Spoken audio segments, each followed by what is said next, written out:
बर्तमान सारा ओडिशा रे आदिवासी लोक मैंने असुरक्षित खाली जे आदिवासी नुहे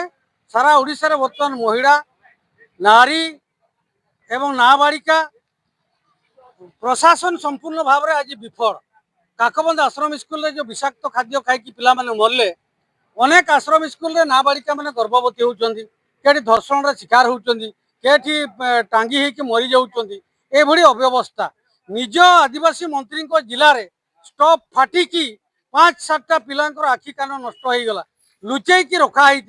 से बहु कष्ट सोशल वर्कर मैंने पाई तांको चिकित्सा कले। आज जो मयूरभंज रे जो पिला माने आक्रांत होइचंती झाड़ा बांती आक्रांत होइचंती ता भितरे रूपाली बेसरा मरीगला आहरी अनेक मृत्यु सांगे संग्राम करचंती ये संपूर्ण विभाग दायी एवं प्रशासन दायी जो माने कार्य अवहेला करचंती तांको विरोध में दृढ़ कार्यानुष्ठान ग्रहण करा जाओ। आ जो क्षति होती रूपाली बेसरा तांको गार्डियन को